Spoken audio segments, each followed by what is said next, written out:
So, the film begins with Lauren, a young girl who is an actress.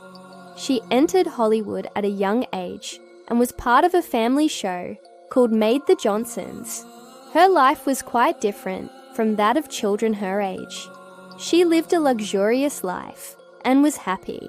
After all, she even grew up while working on this show. The press gathered outside her house today because a hacker had accessed her phone and leaked a private photo of hers, which was a picture of her pregnancy test. Lauren becomes deeply distressed by all these scandals and contemplates running away. So, one of her secretaries finds a house in the peaceful surroundings of the woods for her to stay for a few days. Then, her secretary gets into a car and leaves through the main gate, making the media think that Lauren has left the house. Thus, she deceives the media and leaves for her vacation through the back door. On the way, Lauren receives a call from her agent, reassuring her that everything will be fine and that she promises to find the hacker soon. Meanwhile, she finally arrives at the house where she was supposed to stay. The place was very cozy, spacious, and well lit. But she didn't know that this peaceful home was cluttered with cameras. Through these cameras, a man was keeping an eye on her. Upon seeing Lauren, he recognizes her as a big-name actress. We see Lauren comfortably settle down on the couch and connect to the local Wi-Fi, even though her assistant had warned her against connecting to outside Wi-Fi. Connecting to Wi-Fi in such places makes hacking even easier, but Lauren hadn't considered any of this. She turns on the news. She reads news about herself and also sees the ratings of her show, which have started to decline. The man who played her father on the family show she grew up on was actually the father of Lauren's child. Now the same man calls Lauren and asks her where she is right now, but Lauren doesn't tell him her location. Peter, in his sweet voice, says, "Look, Lauren, try to understand.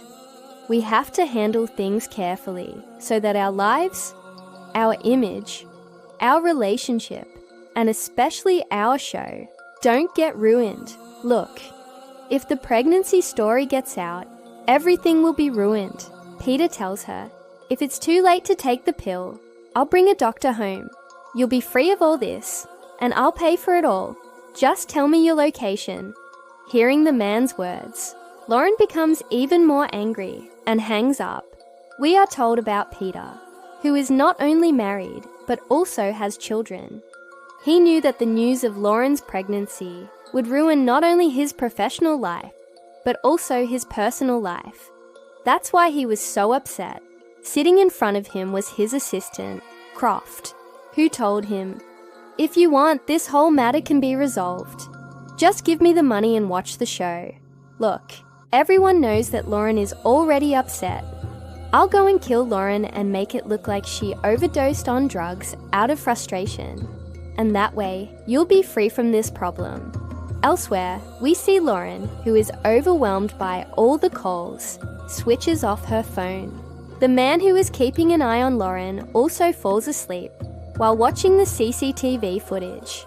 Just then, her uncle arrives, having seen the CCTV footage on his mobile phone and realizing that a very wealthy person had moved into their property. A plot immediately springs to mind, and they plan to go to the property and steal it. The mastermind behind the theft is Darren. He brings his roommate Marge along with him. Their simple plan was to steal something and run away, but Lauren's dog smelled them and started barking loudly. Lauren got scared and woke up. She too sensed someone was in the house, so she went and hid inside a small cabin in one of the rooms. Inside the cabin, she heard things moving around. Lauren shouted, "What do you want?" Marge became a little alarmed by her voice, but Darren told her, "We have nothing to do with it. Just pack up and get out of here quickly." Marge disobeyed Darren and said, "This girl is definitely ours. She'll get us into trouble. We should stay here and threaten and intimidate her." While they were discussing this, the property owner arrived. He had been tracking Lauren through his phone, and it was through his phone that Darren and Marge came here to steal. He tells them, "Don't do what you've come for. This girl is very famous." We hear Lauren's frightened voice again from inside, saying, "Take whatever you want. I won't tell anyone. Just leave me." Marge opens the door again and tries to threaten her, but Darren and the other boy try to stop him. In the process, Marge's gun goes off, hitting the boy. Seeing the phone had taken their minds off it. Now they understand. They'll have to go to jail. Darren starts crying in fear and sees that Marge still hasn't stopped. He tries to kill the injured boy, so Darren begs him to stop. But Marge refuses and shoots him in the head, killing him. Darren, so panicked by this, vents his anger on Lauren. He yells at her, "This is all your fault. We should have killed you first. At least my nephew wouldn't have died." In his anger, Darren breaks the doorknob of the cabin. Darren is unconscious, but Marge is fully conscious. He tells Darren, "Stay here. Don't let anyone in. I'll get the equipment to dispose of the body." Darren leaves as soon as he leaves, and poor Lauren, whose doorknob was also broken, is trapped inside. Lauren tries desperately to open the door, even pushing it, but it won't budge. Her efforts only injure her. Now she's so fed up, she starts screaming for help, but there was no one around. She called out to her dog, but even her dog had run away in fear. Exhausted by crying, Lauren fell asleep. The next morning, when she woke up, she saw that the cabin only had a water heater and a single bulb, the wiring of which was faulty. She somehow managed to fix the wiring and turn on the bulb. She was terribly hungry, and strange feelings arose within her. She sat down, clutching her stomach. She was also thirsty. She started crying. Suddenly, she heard the sound of running water. She looked up to see that there were water pipes. She examined the walls of the cabin and knocked, discovering that it was hollow inside. So she first found the most hollow place and tried to break it. In the midst of all this effort, the bulb that the poor woman had so painstakingly lit went out again. When she tried to fix it again, she received a severe electric shock. The electric shock only intensifies her thirst. But there's nothing she can do. She takes deep breaths to calm herself down. She hears something moving behind the wall. She knows it's a rat. By this time, Madame and Darren have also returned home. Sensing their presence, Lauren begins screaming, "Please help me. Take whatever you want from me. I have plenty of money. Look, if you want to avoid the police, I can do that. I can even hide this murder you committed. Look, I'll tell the police a story. I was trapped here myself and didn't see what happened. Darren, listen to me. I'll say your nephew was stalking me. He tried to force himself on me, and in the process, his gun went off, killing him with his own gun." Her words began to drive Darren crazy. Unable to control his emotions, he puts the gun to his mouth. Finally, unable to kill himself, he simply says, "I'm sorry." Lorraine tells him once more, "Look, I'm a very famous actress. Everyone will believe me." Darren wants to believe Lorraine, but Marge refuses. Driven mad, Darren begins banging her head and hands against the wall. Enraged, Marge fires bullets at the wall to stop her. But the bullets ricochet off the wall and hit Marge's own head and Duran's shoulder. Marge dies, leaving Duran badly injured. Duran tries to escape, while Lorraine cries out, "I'm pregnant! Please don't leave me like this. You can't do this to me." But the wounded Duran listens. Staggering to her feet, he leaves. He barely made it to the hospital and immediately collapsed. Inside the cabin, Lorraine was lying completely weak. Suddenly, a rat passed over her, and she was electrocuted. She stood up again. She couldn't live without light, so she tampered with the wiring again and tried to relight the bulb. The bulb burned out. She then found a nearby iron pipe, which she picked up and managed to kill the rat. But all the work she had done while hungry and thirsty weakened her further, and she fell down. Now she began having hallucinations. The scene cuts to the police talking to Darren in the hospital. The doctors had also told the police that Darren was unconsciously talking about a woman who was pregnant, but because he was in a state of intoxication, his words couldn't be trusted. Inside the cabin, Lorraine was dying. Her thirst grows so intense that she begins licking the drops of water coming from the overhead water pipe. Her thirst remains unquenched, and she begins licking the ground where the water is falling. A few drops of water give her renewed strength. She picks up the same metal pipe she used to kill the rat and begins to break down the wall. As she breaks through, she becomes even more disappointed because there's a brick wall on the other side.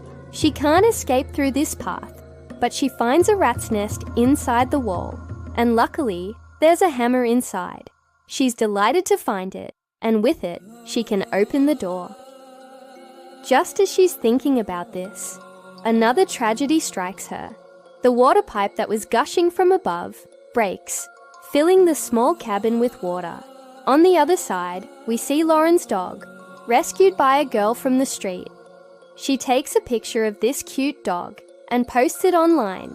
Soon, when she sees that her post has received thousands of likes, she learns from the comments that the dog was actually Lauren's dog.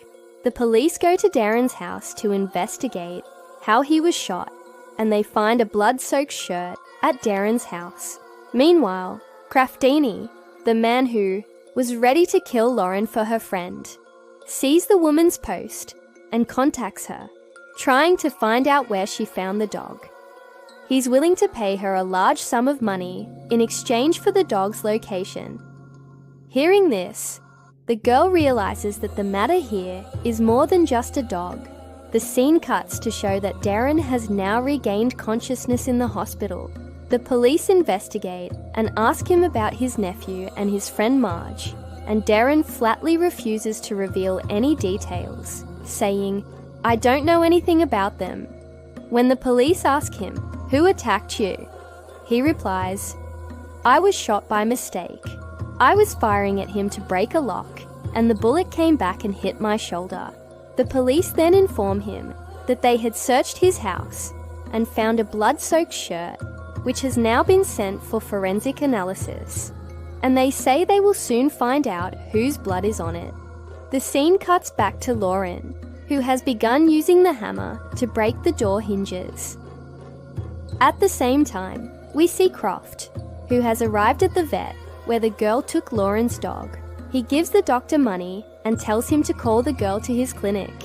The doctor realizes Croft is up to something.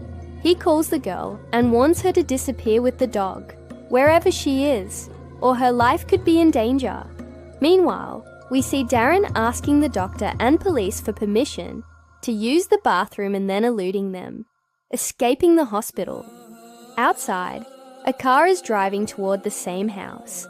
Meanwhile, Lauren's cabin is rapidly filling with water.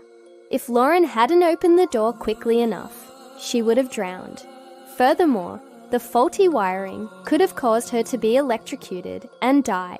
It's also shown that the girl, who tried to escape with Lauren's dog, Croft was now after Lauren's dog, jumping from the moving car and running towards the house where Lauren was. The dog went inside, searching for Lauren. Lauren struggled to open the door, her head submerged. Duran finally reached the room and immediately picked up Lauren's dog. Before he could open the front door, a Croft, who had followed the dog, entered the room. Upon arriving, he saw two bodies already lying there, and Duran was also there. He shot Duran in the head with his gun, killing him. He immediately called his boss, saying, "Now I'm going to charge you double for the job because it's so bad. Instead of just one murder, there are 4 murders involved." Croft then began searching for Lauren, and then he saw water coming out of the cabin. He cautiously approaches the cabin to check what's inside. Just then, Lauren, working from inside, manages to break the door, and the door suddenly collapses on Kraft. With the pressure of the water, the door was above Kraft, and Lauren was above the door. Just then, the girl who found Lauren's dog arrives. She had arrived while chasing Lauren's dog and was shocked by the scene. She pulls Lauren by the arm and jokingly tells her, "Maybe someone killed your bodyguards." Kraft gets up and points his gun at Lauren. The other girl tries to stop Kraft, but Lauren takes the opportunity and runs away. But the girl isn't strong enough to hold Kraft for long. Kraft punches her hard, knocking her unconscious. We see that Lauren had also hidden, waiting for a special moment. As soon as Lauren appeared, he seized the opportunity and struck her hard on the head with a metal pipe from behind, causing Kraft to fall unconscious. Kraft's phone rang. Lauren realized it was a call from her friend. She answered the call, but didn't say anything, listening to Peter's words. She realized Peter was the one who wanted her dead. Meanwhile, Kraft got up again, and as he tried to grab her by the throat, Loren smashed the pipe on his head again. Ripping it open, blood spurted from his head, covering Lauren's entire face. But she survived. Soon the police arrived, and they recognized Lauren immediately. The media had also arrived outside. Lauren then asked for her phone, and then posted the picture that had previously caused her scandal on her social media handles. She no longer wanted to protect the man who had tried to kill her. The scene cuts to Lauren's friend, who is being interviewed by the media, who has begun to create a scandal about him. He claims Lauren's entire story is a lie, but no one believes him, and the police arrive and arrest him for allegedly plotting to have Lauren killed. The culprit finally meets his end, and the movie ends here.